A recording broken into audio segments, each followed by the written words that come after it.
오늘 본문 말씀은 마태복음 12장 15절로 21절인데요. 12절에서부터 저희들 함께 볼게요. 오늘 본문 말씀 마태복음 12장 12절로 21절 말씀 함께 보겠습니다. 하나님의 말씀입니다. 제가 봉독하겠습니다. 사람이 양보다 얼마나 더 귀하냐? 그러므로 안식일에 선을 행하는 것이 옳으니라 하시고, 이에 그 사람에게 이르시되 손을 내밀라 하시니 그가 내밀매 다른 손과 같이 회복되어 성하더라. 바리새인들이 나가서 어떻게 하여 예수를 죽일까 의논하거늘 예수께서 아시고 거기를 떠나가시니 많은 사람이 따르는지라. 예수께서 그들의 병을 다 고치시고 자기를 나타내지 말라 경고하셨으니, 이는 선지자 이사야를 통하여 말씀하신 바, 보라, 내가 택한 종 곧 내 마음에 기뻐하는 바 내가 사랑하는 자로다. 내가 내 영을 그에게 줄 터이니 그가 심판을 이방에 알게 하리라. 그는 다투지도 아니하며 들레지도 아니하리니 아무도 길에서 그 소리를 듣지 못하리라. 상한 갈대를 꺾지 아니하며 꺼져가는 심지를 끄지 아니하기를 심판하여 이길 때까지 하리니, 또한 이방인들이 그의 이름을 바라리라 함을 이루려 하심이니라. 아멘. 하늘에서 이 땅으로 오신 우리 주님은 마음이 겸손하고 온유한 분이십니다. 바리새인들은 이런 예수님을 죽이려고 하죠. 어째서입니까? 주님은 자신들이 지켜온 전통과 다른 일을 하시기 때문입니다. 그리고 예수님께서 당신이 하나님이신 것을, 안식일의 주인이라는 것을 그들에게 나타내셨기 때문입니다. 주님은 보란 듯이 바리새인들 앞에서 제 손 마른 사람을 고쳐주시죠. 이 사람을 고쳐주신 날이 언제입니까, 여러분? 안식일이죠.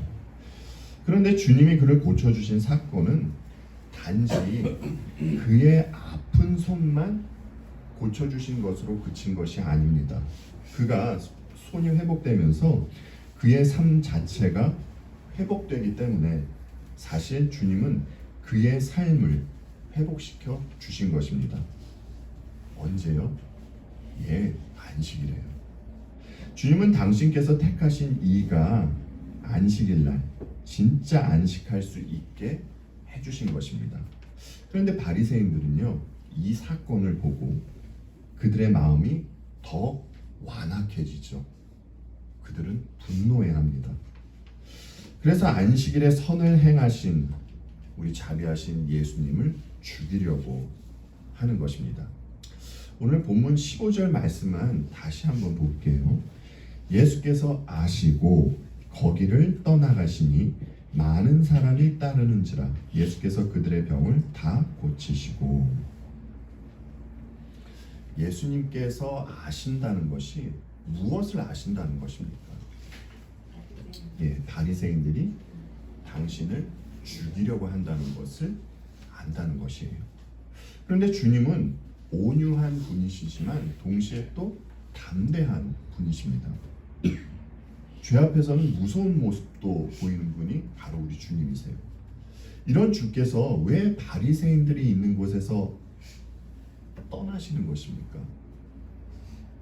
여러분, 주께서 떠나신 이유가 그들이 두려워서인가요? 아니면 죽음이 두려워서인가요?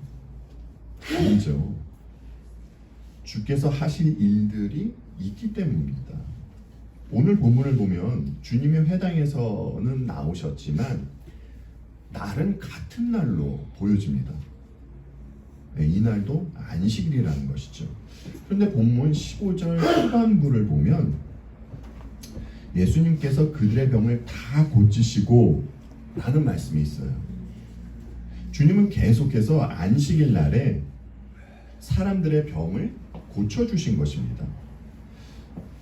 만약 예수님께서요, 조금이라도 바리새인들이 들어오셨다면 주님은 그 많은 사람들의 병을 고쳐주시지 않으셨을 것이에요. 하지만 주님은 당신을 따라온 사람들의 병을 모두 다 고쳐주셨습니다. 주님이 이렇게 하신 이유가 무엇입니까, 여러분? 주께서 그들을 고쳐주시는 것이 하나님의 뜻이었기 때문입니다. 여러분, 예수님과 바리새인들을 보면 참 흥미롭지 않습니까? 여러분께서 이미 잘 알고 계시듯이 예수님은요, 하나님의 뜻을 따라 사셨습니다. 그러면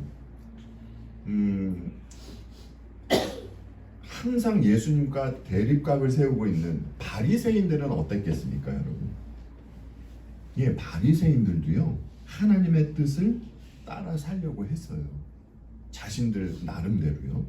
그런데 열매를 보면요, 주님은 생명을 만들어내시고 바리새인들은 생명을 죽이는 열매를 만들어냅니다. 하나님의 뜻을 따른다고 하면서 이렇게 완전히 다른 두 열매를 만들어내게 되는 것인데, 여러분, 그러면 예수님과 바리새인들 간에는요, 어떤 궁극적인 다른 점이 있길래 서로 완전히 이렇게 다른 열매를 만들어내는 것입니까? 이에 대해서는 제가 후에 다시 말씀드릴게요. 이제 세상 사람들이 예수님을 믿지는 않습니다. 그럼에도 그들에게 기독교를 말하면 그들이 가장 먼저 떠올리는 것은 아마도 십자가일 것입니다. 그런데 세상 사람들에게 기독교의 뒤에 인을 붙여서 기독교인을 말하면 사실상 십자가하고는 아무 상관없는 그런 사람들을 아마 떠올리게 될 거예요. 이 시대의 기독교인들은 힘을 원합니다. 주님의 이름으로 강한 힘과 능력 갖기를 원합니다. 그런데 사실은요, 이런 생각이요, 저와 여러분에게도 알게 모르게 있습니다. 이런 생각이 배어 있어요. 우리가 자주 보는 것이죠. 히브리서 11장 6절에 이런 말씀이 있습니다. 믿음이 없이는 하나님을 기쁘시게 하지 못하나니 하나님께 나아가는 자는 반드시 그가 계신 것과 또한 그가 자기를 찾는 자들에게 상 주시는 이심을 믿어야 할지니라. 실상 믿음이 있는 사람은 하나님의 뜻을 따르는 사람들입니다. 그런데 우리가 성경을 보면 믿음의 사람들은 이 땅을 살아갈 때 자신들이 가지고 있던 힘을 점점 빼앗기면 빼앗겼지 그 힘을 소유하는 방향으로 가지는 않았습니다. 히브리서 11장 믿음장에 소개된 이들의 삶만 봐도 우리가 알 수 있잖아요. 사람들은 이런 부분을 솔직하게 받아들이고 싶어하지 않는 것 같아요. 그러나 우리가 알고 있듯이, 심지어 불신자들도 알고 있듯이, 예수님은 이 세상에서 힘을 소유한 채 살아가지 못하셨어요. 예수님은 고난을 당하셨습니다. 우리가 성경을 보아서 알고 있듯이 주님의 삶 자체가 고난의 삶이셨습니다. 여러분, 주께서 왜 고난의 삶을 사셔야 했던 것입니까? 죄악으로 물들어 있는 이 세상 속에서 거룩하신 아버지의 뜻을 따라 살려고 하셨기 때문이에요. 예, 주님은 순전히 하나님의 뜻을 따르는 삶을 사셨기 때문에 고난을 당하신 것입니다. 이렇게 주께서 고난 당하실 것에 대해서 이사야 선지자가 예언을 했었죠. 그런데 여기에 이제 중요한 사항이 하나가 있어요. 그러니까 세상적인 관점으로 보자면 주님은 늘 힘들고 어려운 상황 가운데 계셨습니다. 계속해서 힘들게 사시다 결국은 또 십자가에 달려 돌아가셨죠. 이처럼 처참하고 실패한 삶을 산 이가 어디에 있겠습니까? 물론 여러분, 지금 제가 말씀드린 것은 세상적인 관점으로 보고 말씀을 드린 것입니다. 그런데 정말 주님이 실패한 삶을 사신 것입니까, 여러분? 주님이 패하셨나요? 아니죠. 주님은요, 성공한 삶을 사셨습니다. 늘 그러셨어요. 그리고 결국 승리하셨죠. 무엇으로 말입니까? 당신이 죽고 부활하시는 것으로 승리하셨어요. 다시 말씀드리지만 우리는 이 부분을 쉽게 놓치는 것 같아요. 우리의 본성적인 생각은 세상에 힘이 있어야, 그래야만 승리할 줄로 생각을 한다는 것입니다.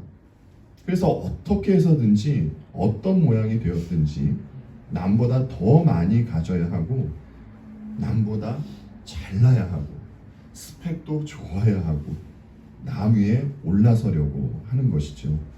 여러분, 우리가 성경을 보면서 답답해하는 그 이스라엘 백성들의 모습을 한번 보십시오.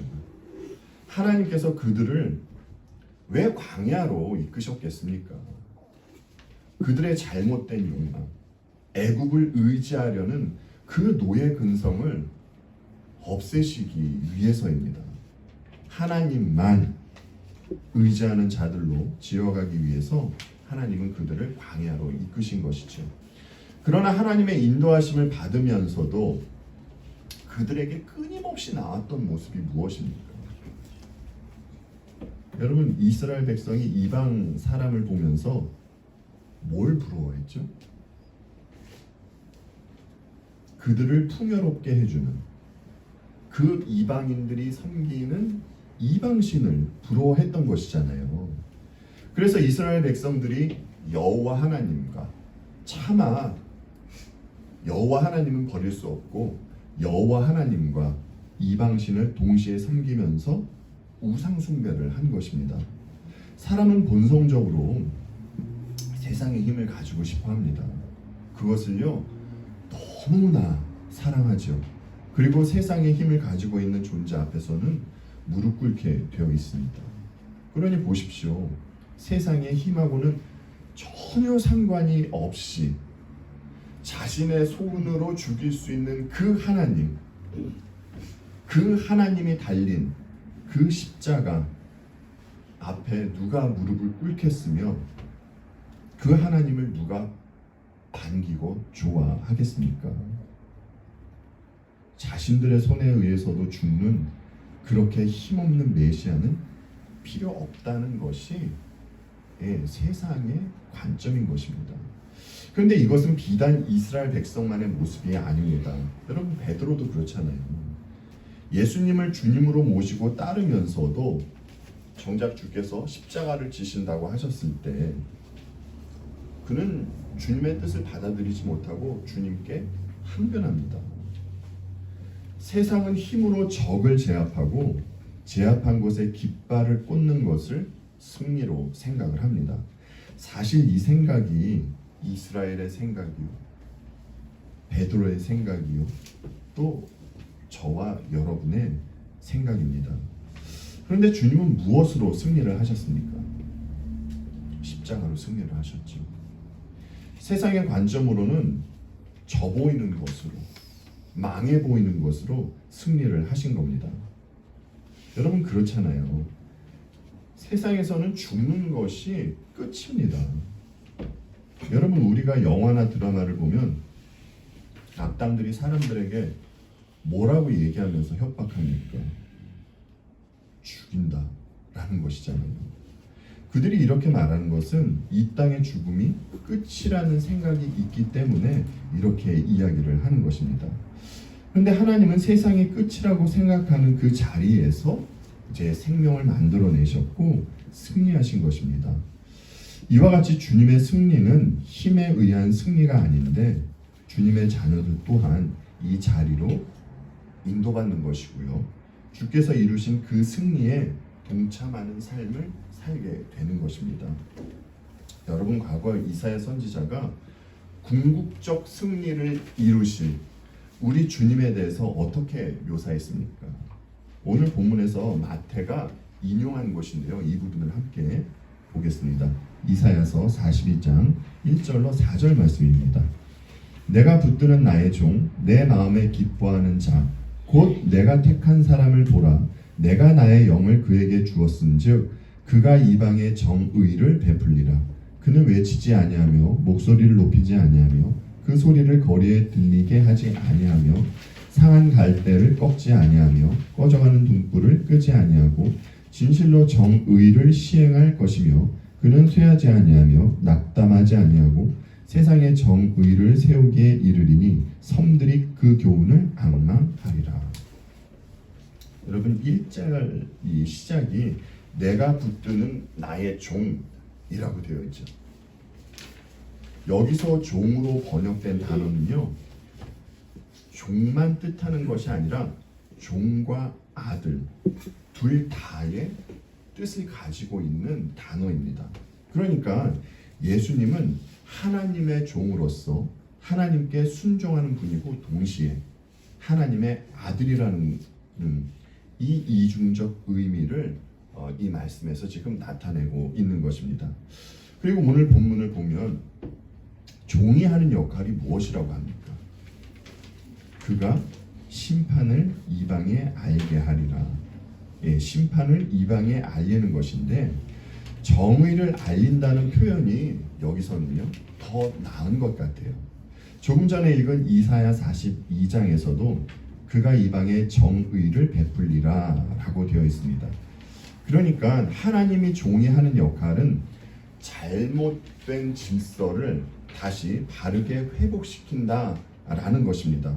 그런데 우리가 생각해 보면 사실상 주님은 계속해서 잘못된 질서를 바르게 회복시키고 계셨던 것을 우리는 볼 수 있습니다. 여러분, 주께서 회복시키신 일을 다시 한번 짧게나마 한번 되짚어 보겠습니다. 하나님께 제사도 드리지 못하고 사람들이 있는 곳으로 가지도 못하는 그런 사람이 있습니다. 그가 누구죠? 나병 환자잖아요. 주님은 그 나병 환자를 치유해 주시죠. 그리고 말씀으로 백부장의 하인을 고치시고요. 열병으로 누워있는 베드로의 장로를 고쳐주세요. 무덤 사이에서 지내는 귀신 들린 자 두 사람을 고치시고요. 중풍병자를 고쳐주십니다. 한 관리의 딸과 주님의 옷을 만진 여자가 고침을 받습니다. 그리고 맹인과 말 못하는 사람을 고쳐주십니다. 또한 저희가 지난주에 보았듯이 주님은 안식일에 손 마른 사람도 고쳐주세요. 이와 같이 주님은 성령을 받으신 후에 뒤틀려 있는 이 그릇된 질서를 바로 잡으시면서 정의를 실현해 가고 계신 것입니다. 어디를 향해 가시면서 이 일을 하셨죠? 이게 궁극적으로 정의를 실현시킬 그 십자가를 지시는 자리로 가시면서 이 일들을 해 나가고 계신 것이에요. 그러니까 주님은 첫째 아담이 망쳐놓은 것을 둘째 아담으로 오셔서 모든 것을 회복시켜 놓는 역할을 하시는데 그 회복을 무엇으로 이루신다는 것입니까? 십자가로 이루신다는 것이에요. 예수님은 반드시 그 자리로 가셔야 하는 것입니다. 오늘 본문을 보면 많은 사람이 주님을 따랐는데 주님은 그들의 병을 다 고쳐주세요. 그리고 사람들에게 당신을 나타내지 말라고 경고 또한 하십니다. 여러분, 주님은 왜 당신을 나타내지 말라고 사람들에게 경고하는 것입니까? 왜냐하면 조금 전에 말씀드렸듯이 예수님께서 이 땅에 오신 목적은 십자가를 지시기 위해서이지 병자를 고쳐주시기 위해서가 아니기 때문입니다. 여러분, 본문을 보면 예수님께서 많은 사람의 병을 다 고쳐주셨다라고 하잖아요. 이들 중에 어떤 사람이 있었겠습니까? 이 중에는 어떤 사람도 고침을 받았을까요? 주님은 다른 곳에서도 이렇게 당신을 나타내지 말라고 말씀한 곳이 있거든요. 마가복음 3장 말씀을 세 번역으로 한번 볼게요. 예수께서 제자들과 함께 바닷가로 물러가시니 갈릴리에서 많은 사람이 따라왔다. 또한 유대와 예루살렘과 이두메와 요단강 건너편과 그리고 두로와 시돈 근처에서도 많은 사람이 그가 하신 모든 일을 소문으로 듣고 그에게로 몰려왔다. 예수께서 무리가 자기에게 밀려드는 혼잡을 피하시려고 제자들에게 분부하여 작은 배 한 척을 마련하게 하셨다. 그가 많은 사람을 고쳐주셨으므로 온갖 병으로 고통받는 사람들이 누구나 그에게 손을 대려고 밀려들었기 때문이다. 또 악한 귀신들은 예수를 보기만 하면 그 앞에 엎드려서 외쳤다. 당신은 하나님의 아들입니다. 그러면 예수께서는 나를 세상에 드러내지 말아라 하고 그들을 엄하게 꾸짖으셨다. 온갖 병으로 고통받는 사람들 중에는 귀신 때문에 아파하는 사람도 있었습니다. 사탄의 권세 아래에서 고통하는 사람들이 치유받는 것은 대단히 중요한 것입니다. 그런데 사람들이 왜 아파하게 된 것입니까, 여러분? 사람들이 언제부터 아파하게 된 것입니까? 예, 인류 안에 죄가 들어오면서부터죠. 여러분, 만약에요, 예수님께서 이 땅에 오신 목적이 병자를 고쳐주시거나 귀신을 쫓아주시는 것이 목적이었다면 지금 저희가 지금 읽은 이 마가복음의 본문에서는요, 예수님께서 따로 배를 타시고 다른 곳으로 가신 이유가 없으셨습니다. 그렇죠. 왜냐하면 그 자리에서 사람들을 고쳐주시고 또 다른 이들을 고쳐주시면 되는 것이잖아요. 그런데 주님은 그 자리에서 떠나셨어요. 주님은 근본적인 문제를 해결하셔야 했고 이 문제를 해결하시기 전에 당신을 나타내지 말라고 하신 것입니다. 그러니까 주께서 병을 고치시고 귀신을 쫓아내시는 사건은 여러분 무엇을 가리키고 있는 사건들이었다라는 것입니까? 네, 주께서 지실 그 십자가 사건을 가리키고 있는 사건들이라는 것이에요. 주님은 묵묵히 이 십자가의 자리를 향해서 가고 계신 것이죠. 오늘 본문식으로 보자면 예수님은 다투지도 아니하며 들레지도 않고 십자가로 향해 가시는 것입니다. 그런데 이 부분에 있어서 우리가 오해하지 말아야 할 것이 있어요. 지난주 본문만 봐도요, 여러분 주님은 바리새인들과 논쟁을 벌이셨습니다. 주님은 죄가 있는 곳에서 화도 내세요. 그럼에도 불구하고 주님에 대해서 다투지도 아니하며 라고 말한 것은 당신의 뜻을 관철시키려고 그래서 상대방에게 고함 지르지 않으셨다라는 것이에요. 여러분, 이사야가 주님을 어떻게 묘사했습니까? 그가 곤욕을 당하여 괴로울 때에도 그의 입을 열지 아니하였으며 마치 도수장으로 끌려가는 어린 양과 털 깎는 자 앞에서 잠잠한 양같이 그의 입을 열지 아니하였도다 라고 이렇게 주님을 묘사했잖아요. 이렇게 이사야가 예언한 주님이 십자가를 지실 때 어떠한 모습으로 있으셨습니까? 털 깎는 자 앞에서 잠잠한 양같이 당신의 입을 열지 않으셨습니다. 이런 주께서 상한 갈대와 같은 이런 그들을 꺾지 않고 꺼져가는 심지와 같은 그들을 끄지 않으신다라는 것이에요. 그러니까 성경의 인물 중에 참 어느 기간 동안을 보자면 가장 불쌍하게 있던 사람이 욥이 아닐까 싶어요.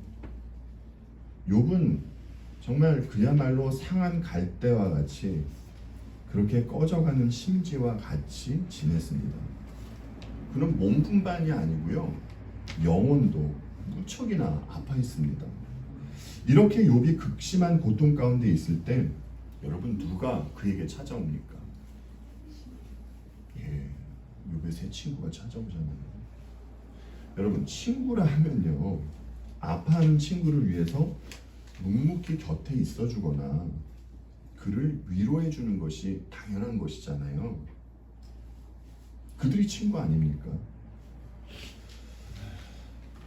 우리가 알고 있듯이 세상에 일어나는 모든 일은 하나님의 허락하심 하에 일어나는 일들입니다. 그렇다고 아파하고 고통하는 사람 앞에서 이 모든 일은 하나님의 뜻 가운데서 일어나는 일이야 라고 그 아파하는 사람 면전에서 그렇게 이야기하는 것은요, 굉장히 무례한 것이에요.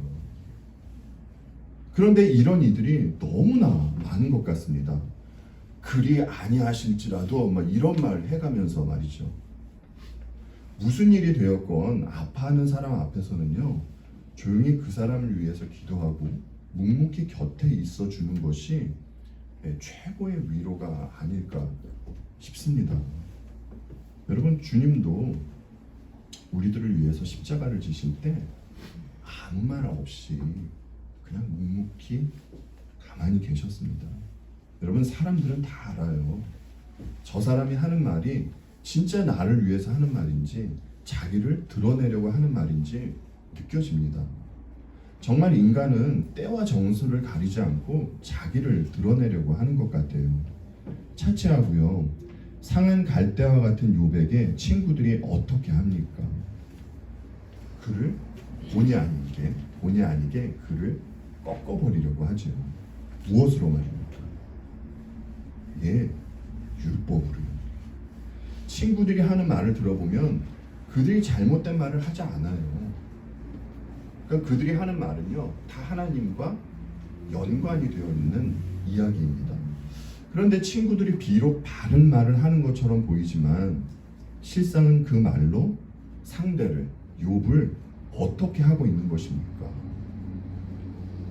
상한 갈대와 같은 그를 계속 밟고 있는 것이에요.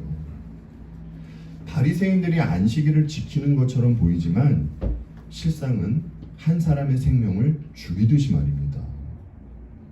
아까 예수님과 바리새인들 간에는 어떤 궁극적인 다른 점이 있길래 하나님의 뜻을 따른다고 하면서도 서로 완전히 다른 그런 열매를 만들어내는 것입니까? 라는 질문을 드렸잖아요. 주님은요, 하나님의 뜻을 따르면서 당신을 나타내지 않으셨습니다. 오히려 주님은 하나님의 뜻을 따르기 위해서 당신이 죽는 자리로까지 가셨어요.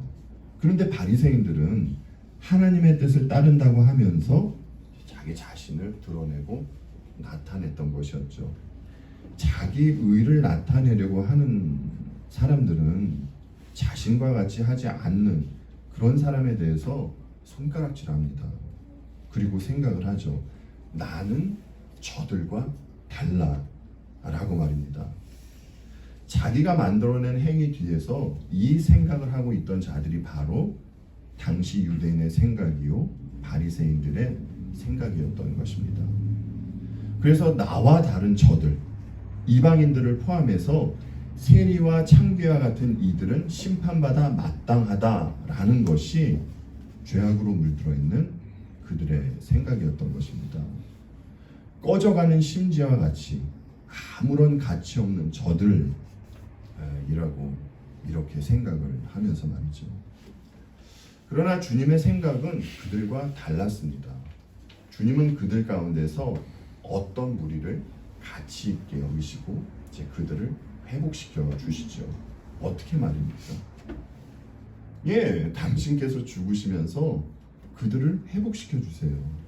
그러니까 여러분, 성도는요, 엄밀히 따지고 보면 정말 말로 표현할 수 없을 만큼 가치 있는 존재들이에요. 그러니까 성도가 될 수 있는 것은 천지를 창조하신 우리 하나님께서 죽어주셨기 때문입니다. 그리고 나를 위해 죽어주신 그분 안에 성도들이 있기 때문에 성도는 정말 말로 표현할 수 없을 만큼 가치 있는 존재들이에요. 만약 그분과 관계가 없다면 우리는 그야말로 상한 갈대요, 꺼져가는 심지입니다. 아무런 가치 없는 자들입니다. 그러나 이제는 그분 안에 있기 때문에 하나님의 자녀들에게, 우리에게 하늘의 소망이 있는 것입니다. 여러분, 우리가 어떤 분 안에 있는 것입니까? 우리의 구주이신 예수 그리스도 안에 있는 것이잖아요. 이런 이유에서 이제 우리가 깨닫게 되는 것이 있습니다. 내 자신이 상한 갈대고 꺼져가는 심지와 같은 존재라는 것을 우리는 깨닫게 되죠. 이것은 아무리 공부를 잘하고요, 사회적으로 아무리 높은 위치에 있건 이것과는 상관이 없이 성도라 하면, 그리스도인이라 하면 깨닫게 됩니다. 그리스도인은 자신의 삶에서 너무 아프지만 자신에게 유익이 되는 일을 경험하게 돼요. 자신의 한계를 보게 되는 상황을 만나게 됩니다. 정말 자신의 가치 없음을 뼈저리게 느끼게 되죠. 이런 내 자신을 보면서 그럼에도 불구하고 나를 사랑하여 주시고 자녀 삼아 주신 주님께 감사하게 되는 것입니다. 그리고 주님 때문에, 나 때문이 아니라 주님 때문에 소망하며 살게 되는 것이죠. 여러분, 주님은 세상 속에서 바른 질서를 회복하셨습니다. 그렇다면 주님의 영을 모시고 있는 자녀들은 어떤 삶을 살아야겠습니까? 자신들이 있는 자리에서 질서를 회복하는 삶을 살고자 해야 할 것입니다. 그러니까 여러분, 그 에베소서에 보면요, 성령 충만에 대한 말씀이 나오잖아요. 근데 그것을 잘 보면요, 일상에 관한 말을 사도 바울이 해주고 있어요. 그러니까 성령 충만은 신비한 어떤 것을 나타내고 그것을 행하는 것이 아니라 주어진 일상 가운데에서 이 뒤틀려 있는 질서를 회복하며 살아가는 자들이다 라는 것이에요. 서두에 말씀드렸듯이 사람들은 세상의 힘을 추구합니다. 자신이 높은 위치에 있어야 승리한 자라고 그렇게 생각을 합니다. 그러나 진정한 승리가 주어지는 곳은 낮은 곳에 오셔서 십자가에 달리신 예수 그리스도 안에 있을 때입니다. 주어진 삶에서 자신은 상한 갈대처럼, 그렇게 실패한 자처럼 느껴질 때도 있을 것입니다. 그러나 여러분, 반드시 명심해 주십시오. 주님을 믿는 이들은 이미 승리하신 그리스도 안에 있는 존재들입니다. 오직 유일한 소망이신 우리 주님 예수 그리스도와 더불어 이 땅에 임한 천국을 살아가며 우리 베리트 개혁 장로들 모든 성도님들 되시기를 바라며 말씀을 마치도록 하겠습니다.